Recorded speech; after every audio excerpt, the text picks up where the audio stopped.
Bonsoir à toutes et à tous. C'est un plaisir de vous recevoir pour cette seconde édition du 22h. Au sommaire de cette édition. Le ministère du Budget a lancé donc un atelier sur la révolution des métiers de comptable réunissant des acteurs directeurs, cadres, agents de comptable. Et au Moyen-Orient, donc, une lueur d'espoir. L'hôtel Rafah, dans le sud de Gaza, a réouvert ses portes, permettant à 20 000 patients de la région d'accéder à des soins essentiels. Bonsoir à toutes et à tous et merci de nous avoir rejoints. Le développement à présent, la caravane de la solidarité a officiellement démarré aujourd'hui, dimanche 1er février 2026, à Daïdada, dans la région de Bok, marquant ainsi une nouvelle étape de l'action de proximité en faveur des populations des zones les plus isolées. Organisée chaque année par le ministère des Affaires sociales et des Solidarités, cette caravane avait été inaugurée par le président de la République le 29 janvier 2026. À son arrivée dans la sous-préfecture d'Alaïdada, la ministre et sa délégation ont été accueillis avec chaleur par les habitants dans une ambiance digne des grandes occasions. La première étape de cette tournée a permis de faire le point sur l'état d'avancement des activités d'autonomisation, notamment de la Caisse de solidarité, et sur la mise en service de 3 infrastructures sociales contribuant directement à l'amélioration des conditions de vie des habitants. Une avancée majeure a également été constatée en matière de désenclavement. La nouvelle piste d'accès demandée par la population il y a 2 ans est désormais opérationnelle. Elle permet de réduire le temps de trajet de 5 heures à 2h30, facilitant ainsi l'accès aux services sociaux, aux infrastructures publiques. Durant cette première journée, la ministre se rendra également à la rencontre des communes d'Alaïdada, d'Andoli et de Dadato afin d'écouter leurs préoccupations et de recueillir leur doléances à travers cette initiative de la caravane de la solidarité réaffirme ainsi l'engagement de l'État à rapprocher les services de la population. C'était dans les titres à présent ce dimanche matin à l'hôtel Kempinski Palace Hotel. Le ministère du Budget a inauguré une nouvelle étape de sa réforme financière en organisant un atelier de réflexion consacré à la révolution des métiers de comptable, placé sous le thème « Former pour sécuriser la réforme financière ». Cet atelier qui se tient sous l'égide du ministre du Budget, Ismaël Ibrahim Roblé, cérémonie d'ouverture qui a débuté par l'exécution de l'hymne national et la lecture du Saint-Coran en présence de l'ensemble des responsables du ministère du Budget, directeurs généraux, cadres centraux, agents comptables, régisseurs et trésoriers régionaux. Cette mobilisation massive souligne d'emblée l'importance institutionnelle et stratégique de l'événement. La séquence suivante a été consacrée à une présentation de formation des agents comptables par le professeur Farouk Emissi de l'Université de Paris 1, Panthéon-Sorbonne. Conçue comme un outil opérationnel, cette formation permettra aux agents de suivre en temps réel la trajectoire financière des institutions, anticiper également la tension et risques financiers et produire une information fiable et directement utile à la décision publique. Cette initiative réaffirme l'engagement du ministère du Budget à renforcer les compétences de ses agents, à moderniser la gestion financière de l'État au service d'une administration plus efficace et transparente.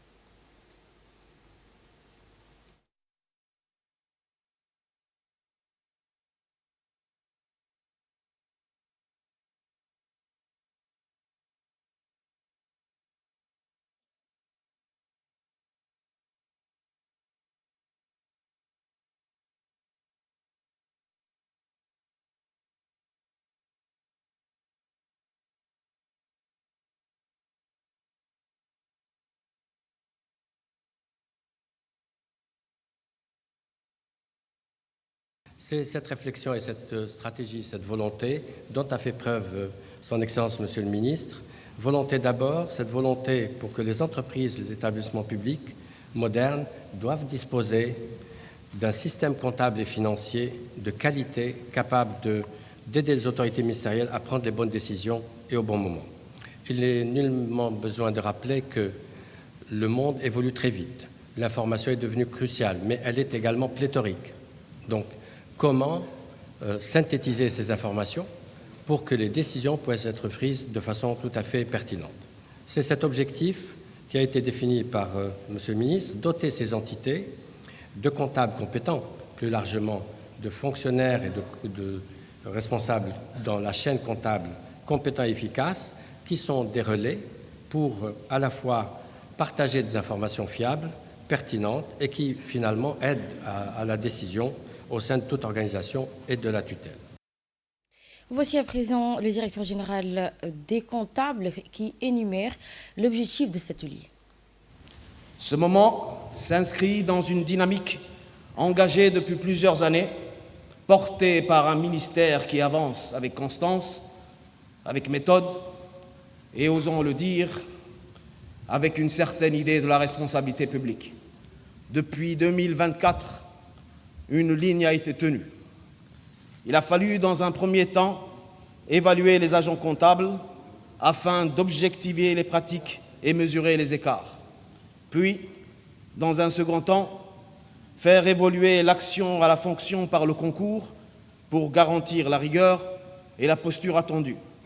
Aujourd'hui, nous entrons dans le troisième temps, celui de la formation structurée, pensée comme un outil de consolidation et de projection.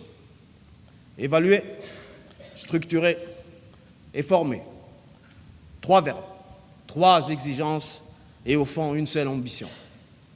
Tel est le cap, tel est le sens, tel est en somme le protocole.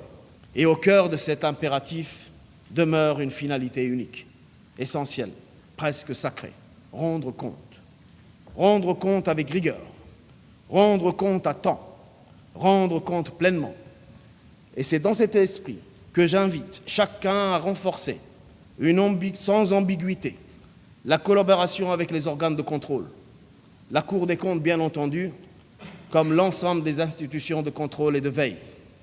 Dans cette dynamique, la direction de la comptabilité publique n'est pas spectatrice. Elle forme, elle structure, elle prépare la relève. Et je ressens une fierté sincère à constater qu'aujourd'hui, près d'un tiers des agents comptables en poste sont issus de cette maison. D'autres, formés dans le même creuset, sont devenus directeurs, inspecteurs et hauts responsables de l'administration.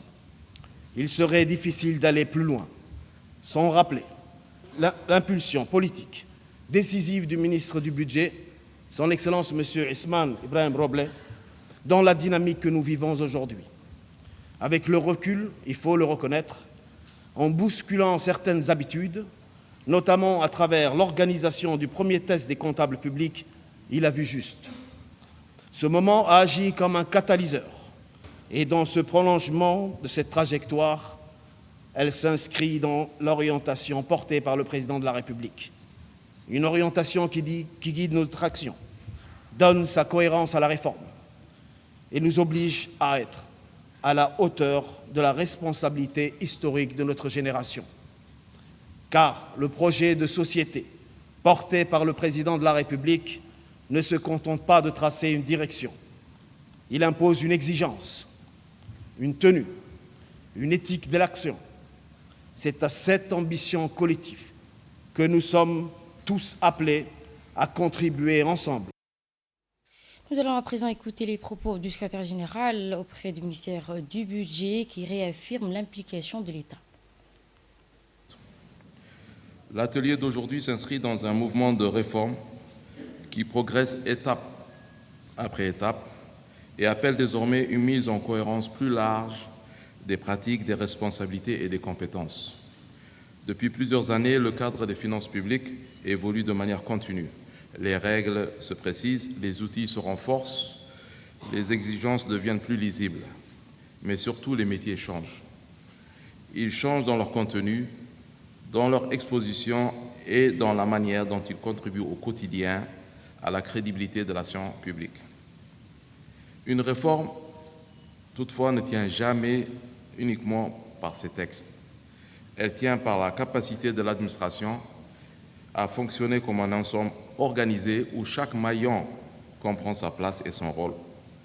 C'est à ce niveau que prend tout son sens notre rencontre de ce matin.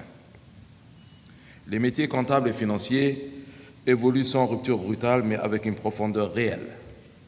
Les responsabilités s'élargissent, les attentes en matière de fiabilité et de traçabilité de l'information financière se renforcent et les marges d'approximation se réduisent progressivement. Cette organisation de la formation va naturellement de pair avec des exigences professionnelles claires, la qualité des écritures, la maîtrise des engagements et la fiabilité de l'information produite et la capacité à rendre compte de manière lisible et assumée. Ces critères constituent des fondamentaux qui concernent l'ensemble des acteurs de la chaîne financière. Et à présent, nous allons écouter le ministre du Budget, Ousmane Ibrahim Roblé, dans son mot d'ouverture. Notre administration a engagé un changement profond, un changement de paradigme dans notre politique budgétaire. Nous ne raisonnons plus en termes de moyens, mais en termes de résultats. Nous ne cherchons plus à afficher la réforme. Nous cherchons à la faire fonctionner, à la mettre en œuvre durablement et solidement.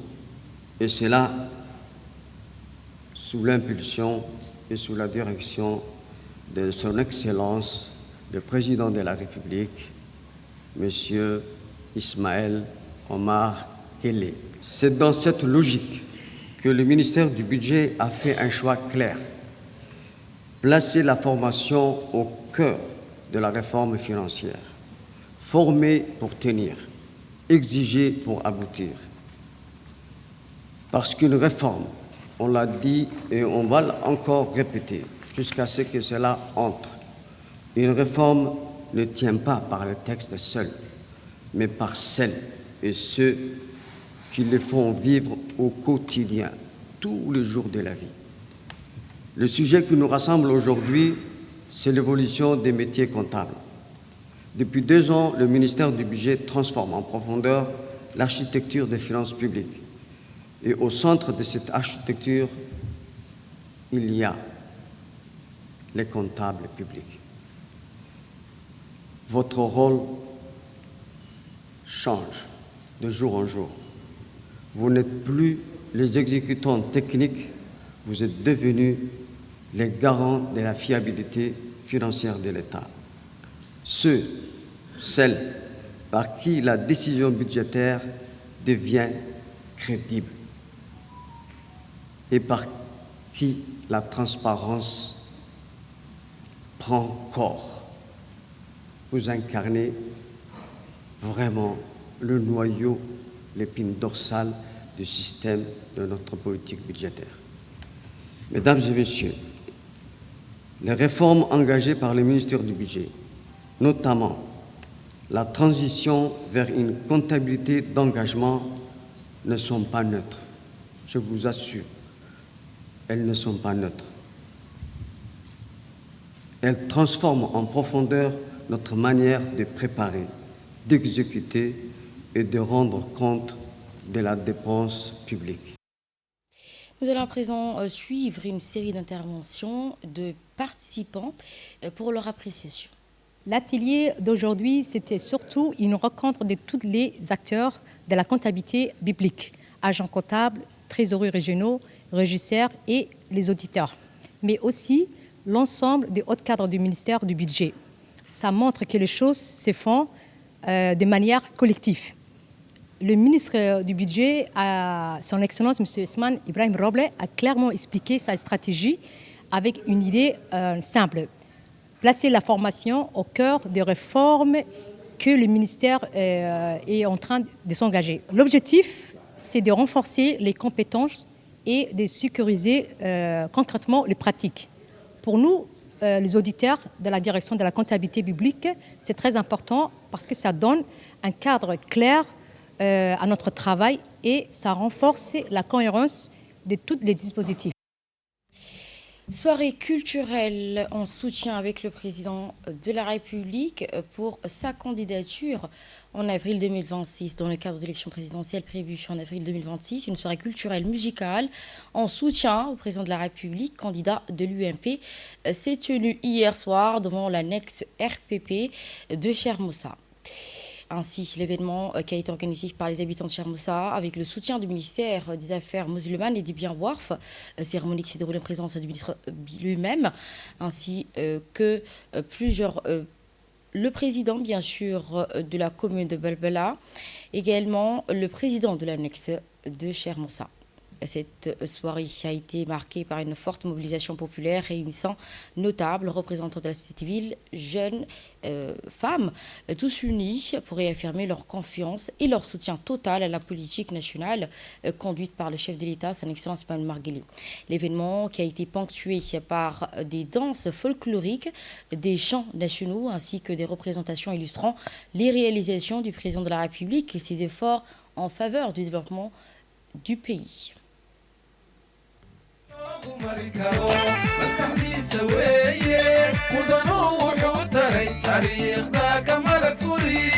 duniduba sideedaba waxay nagu qadarisaa calankaa dusheen yaal madaxdeenna doorka daryeelkiisa sugi kara ninuu eebba doortay dadku doonayaan allaha iska daayee madaxweyne dooro danta guud. Ainsi, les différentes interventions ont salué les réalisations majeures accomplies par la haute direction de son Excellence Ismaël Margueli, notamment en matière de développement économique, de stabilité nationale, de cohésion sociale et de rayonnement régional et international de la République de Djibouti. Ils ont également saisi lors des interventions à cette occasion, réaffirmant leur confiance au président de la République à l'approche de ces élections d'avril 2026. Autre intervention, celui du président de l'annexe de RPP de Chermoussa, de la commune de Belbela, M. Rassim, a souhaité la bienvenue aux participants de cette soirée dédiée à la mise en valeur du programme et projets réalisés par la conduite du président de la République, son Excellence Ismaël Margueli. Il a mis en exergue l'importance de ces nombreuses réalisations accomplies depuis son ascension à la magistrature suprême. Il a également exprimé sa reconnaissance au chef de l'État pour avoir accepté de briguer ce nouveau mandat lors de l'élection présidentielle qui est prévue en avril 2026, estimant ainsi que cette décision répond aux aspirations d'une large frange de la population. Enfin, il a adressé ses vœux de bonne santé et de longévité au président de la République. De son côté également, nous avons l'intervention du président de la commune de Belbela, Mohamed Hassan, qui a souligné le dynamique des activités conduites par l'annexe RPP, précisant que les jeunes dans les différents quartiers de la commune, estimés à 16 000, réaffirment leur soutien total et constant au président de la République à l'approche de ces prochaines échéances électorales d'avril 2026. À présent, les interventions ont été permises par le ministre du Bien Warf et des Affaires musulmanes, qui a rappelé les principaux objectifs de cette rencontre. Il a précisé que cette soirée visait à mettre en lumière les activités réalisées par l'annexe du parti pour le rassemblement populaire, à l'instar des autres annexes. Le ministre Berisha a également indiqué que l'événement avait pour objectif de féliciter l'annexe de Chermoussa pour ses réalisations remarquables, de souligner sa grande popularité auprès de la population, d'accueillir ainsi les nouveaux militants, de réaffirmer leur soutien au président de la République, tout en remerciant d'avoir répondu à la demande du peuple de se porter candidat à ces prochaines élections.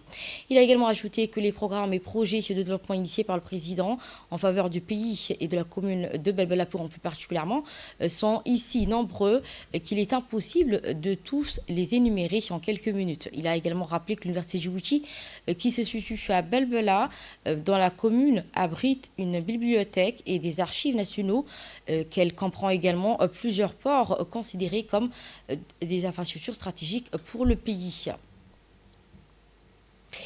Autre nouvelle de cette soirée, première formation nationale sur le diabète de type 1 chez les enfants et adolescents. Ainsi, la Société djiboutienne de la pédiatrie a organisé hier à l'hôtel Premier la première formation nationale consacrée au diabète de type 1 chez les enfants et adolescents. Cette session qui a porté sur le diagnostic précoce, la prise en charge initiale et la gestion des situations d'urgence. La cérémonie qui s'est tenue en présence de plusieurs hautes personnalités du secteur de santé, notamment la docteure Emma Assina, vice-présidente du SDP, Dr Abdelrahman Moumine Douxiye, secrétaire général de la Société djiboutienne de la pédiatrie, ainsi que le secrétaire général auprès du ministère de la Santé, le directeur général adjoint de la CNSS et du docteur Abdoulaye Konsi, en santé à la présidence de la République. La formation qui a réuni l'ensemble des professionnels de santé de première ligne, pédiatres, urgentistes, anesthésistes, ainsi que d'autres personnalités médicaux et paramédicaux ont tous indiqué que la prise en charge des enfants et adolescents diabétiques, l'objectif était de proposer des formations pratiques, harmonisées ainsi et adaptées aux réalités du terrain. Durant cette session, les participants ont été formés à la reconnaissance précoce des signes du diabète, ainsi les conduites à tenir et gestes essentiels en situation de suspicion ou d'urgence en attendant l'intervention des spécialistes, ainsi que le protocole de prise en charge, une première étape de diagnostic confirmé assurant la sécurité du patient, la continuité des soins et la coordination entre les différents intervenants. L'ensemble des enseignants ont été assurés par le docteur Abdelrahman Douxiye, principal initiateur de cette formation. Son expertise et son engagement qui ont permis de produire un guide de pratique de référence pour les professionnels de la santé travaillant auprès des enfants. Janvier 2021, soit depuis 5 ans. Il joue un rôle primordial dans cette dynamique. Il accueille aujourd'hui près de 500 jeunes patients suivis et soignés gratuitement. Voici l'intervention du secrétaire général de la Société djiboutienne de la pédiatrie, Abdelrahman Moumine Douxiye, initiateur de cette formation. C'est avec un grand plaisir que je prends la parole aujourd'hui à l'occasion de cette conférence organisée par la Société djiboutienne de pédiatrie consacrée au diagnostic et à la prise en charge du diabète de type 1 chez l'enfant et l'adolescent. Je tiens tout d'abord à saluer chaleureusement cette initiative qui témoigne, une fois de plus, du dynamisme, du professionnalisme et de l'engagement constant des pédiatres djiboutiens au service de la santé de nos enfants. Comme à l'accoutumée, je souhaite exprimer au nom du ministère de la Santé nos sincères remerciements aux médecins et aux organisateurs de cette conférence. Ces rencontres scientifiques constituent des espaces privilégiés d'échange, de mise à jour de connaissances médicales, de partage des expériences et de bonnes pratiques entre praticiens. Elles contribuent directement à l'amélioration continue de la qualité de soins et renforcent les capacités de notre système de santé. Le thème abordé aujourd'hui revêt une importance toute particulière. Le diabète de type 1 chez l'enfant et l'adolescent représente un véritable défi médical, mais aussi social et familial, quand on sait le fardeau social et économique que représente sur nos familles. Son diagnostic précoce et sa prise en charge adéquate conditionnent non seulement la survie des patients, mais aussi leur qualité de vie et leur avenir. À ce titre, le rôle des pédiatres et des professionnels de santé est fondamental. C'était donc les propos du secrétaire général auprès du ministère de la Santé. Cap à l'ICBI, cette fois-ci sous l'égide du ministère de la Ville et de l'Urbanisme et de l'Habitat, l'Agence de réhabilitation urbaine et du logement social, Aroulos, a lancé mercredi 28 janvier 2026 à Ali Adé, dans la région d'Ali-Sébi, les travaux d'appui à l'amélioration du logement dans le cadre du projet intégré de résorption des bidonvilles du programme Zéro Bidonville. La journée a débuté par la pose de la première pierre de la clôture du parc d'immeubles sociaux d'Ali-Sébi comprenant 30 appartements. Cette clôture demandée par les résidents sera prochainement réalisée grâce au financement d'Aroulos. La délégation officielle conduite par le préfet de la région d'Ali-Sébi, Abdelmalek Mohamed Bounita, comprenait notamment le président du conseil régional, Shalmaki Hassan Alale, du député de la région, Elmi Mahabbi Waïs, du directeur général d'Aroulos, M. Abdelrahman Ali Ahmed, ainsi que le secrétaire exécutif adjoint de l'ONARS, Hussein Mohamed Chadi. Elles se sont ensuite rendues à Ali Adé, où ils ont été accueillis par le sous-préfet de la localité municipalité, Chaban Dahir Moussa, en présence de sages et notables et habitants du village. Ce projet qui vise à fournir un appui en matériel de construction aux ménages touchés par les intempéries et les tempêtes de juillet 2024 afin de leur permettre de disposer d'habitations durables et résilientes capables de faire face à des futurs aléas climatiques. Au total, 435 ménages bénéficieront de cette assistance. Les habitants d'Al Hadid ont exprimé leur satisfaction et leur gratitude envers le gouvernement et les autorités locales, saluant cette initiative opportune, répondant à un besoin et à une demande de logement. Cette opération qui s'inscrit dans une série d'investissements menés par Roulos en étroite collaboration avec les autorités locales visant à l'amélioration durable des conditions de vie des populations des villages d'Al Hadid, de Holhol, dans la région d'Ali Sebieh.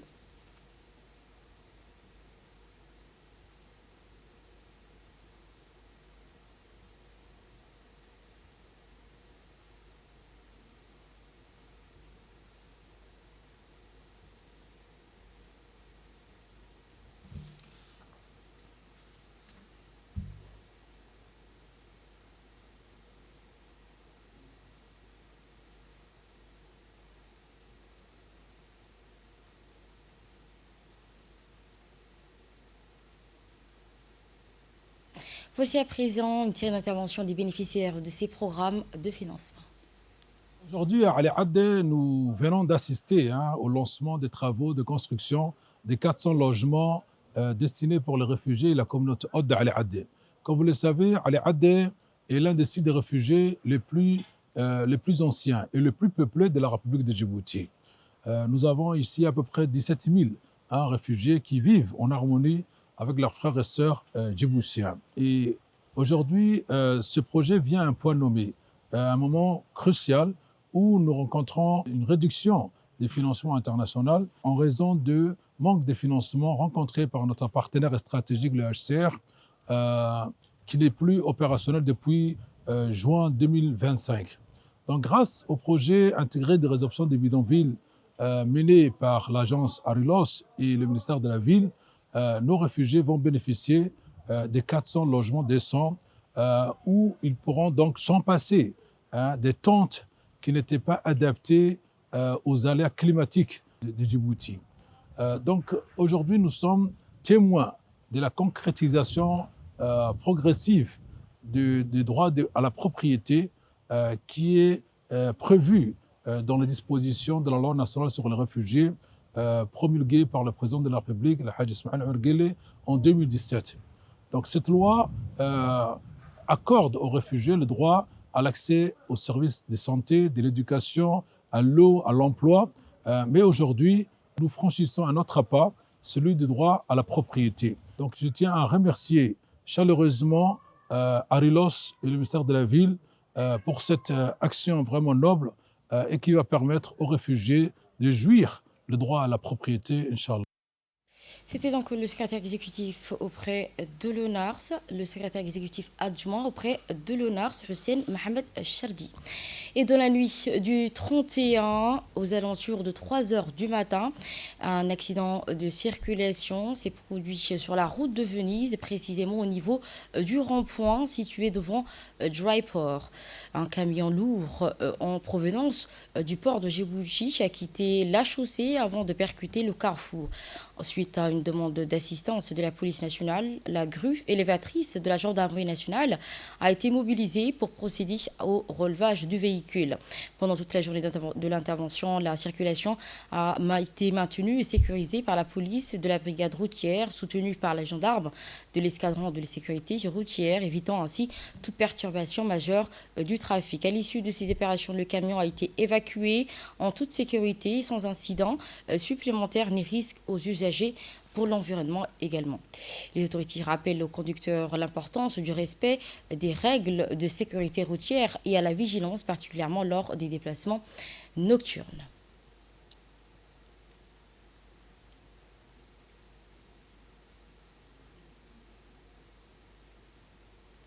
Éducation physique, cette fois-ci l'Association pour la promotion de l'éducation physique et du sport scolaire, l'APS, en collaboration avec le ministère de l'Éducation nationale et de la formation professionnelle, le MEPFAB, et la Fédération djiboutienne d'athlétisme, le FDA, ont lancé donc samedi dernier, samedi 24 janvier 2026, au CEM de Fukizawa et dans toutes les régions, la deuxième phase de détection des meilleurs talents sur 800 à 1500 mètres.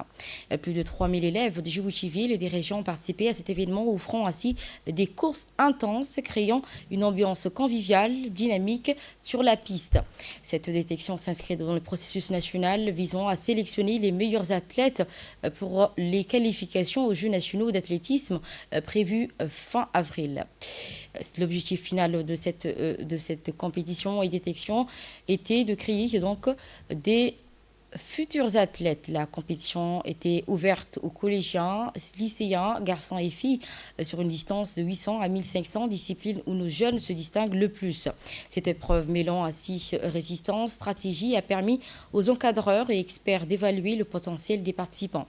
Les responsables de l'APS de cette journée constituent une étape essentielle, la promotion du sport scolaire, véritable vivier de talents pour l'avenir. Notons également la participation d'élèves à besoins spéciaux au centre des enfants à besoins spéciaux, soulignant la volonté d'assurer une détection inclusive à l'échelle nationale et de former des équipes scolaires prêtes à relever le niveau.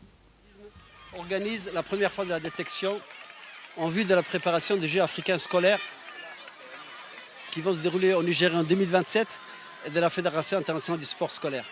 Rappelons que ce premier samedi 17 fera suivre à deux autres phases, le samedi 24 et le samedi 31. Ensuite, nous entamerons les demi-fonds, 800 mètres et 1500. Et ces détections et ces préparations vont se dérouler toute l'année de 2026 et 2027 pour participer donc à ces compétitions africaines continentales, au Nigeria avec le Jeu africain scolaire et aux compétitions internationales, la Fédération internationale du sport scolaire qui va faire compétir tous les athlètes élèves du monde entier. Je vous remercie. En bref, et sans images et avec images, dans la soirée de mercredi 28 2026, lors de leur opération de contrôle frontière djibouto-éthiopienne, les douaniers de la région Tadjoura ont intercepté 4 individus d'origine tchadienne tentant de contourner le poste douanier de Belhou pour pénétrer illégalement sur le territoire national. Suspectant que ces personnes étaient en réalité des mules transportant de la drogue, les agents de la douane les ont conduits à l'hôpital Tadjoura pour des contrôles sanitaires et corporels réalisés par des professionnels de la santé. Ces examens ont confirmé la présence dans leur corps de l'un des suspects de drogue. Après des procédures d'expulsion forcée, les douanes ont découvert 29 capsules de cocaïne d'une valeur estimée à 15 500 000. La personne incriminée ainsi que les drogues saisies ont été remis à la police de Tadjoura en vue de sa présentation devant le juge d'instruction du ministère de la Justice. Et de là, nous passons à l'actualité aux frontières avec le point de passage à Rafah qui s'apprête à réouvrir sous le contrôle israélien strict, suscitant l'espoir pour des milliers de malades palestiniens. Asma Abakar pour le développement. Le point de passage de Rafah reliant la bande de Gaza à l'Égypte se prépare à rouvrir après avoir été fermé pendant près de 2 ans à la suite de bombardements israéliens en octobre 2023, puis de sa destruction en mai 2024. Selon les nouvelles modalités annoncées, la réouverture se fera sous un contrôle israélien renforcé. Israël devra approuver à l'avance tous les passagers palestiniens autorisés à quitter Gaza. L'Union européenne assurera la surveillance du côté palestinien du point de passage, tandis que l'autorité palestinienne sera chargée d'apposer les cachets de sortie. Israël conservera néanmoins un mécanisme de supervision à distance sur l'ensemble du processus. Sur le plan humanitaire, la reprise partielle du fonctionnement du point de passage de Rafah représente un espoir crucial pour environ 20 000 patients, nécessitant une évacuation médicale urgente dont 4 500 enfants dans un contexte d'effondrement du système de santé à Gaza. Ce sera tout. Merci à vous de nous avoir suivis sur Télé Djibouti. Je vous souhaite bonne soirée.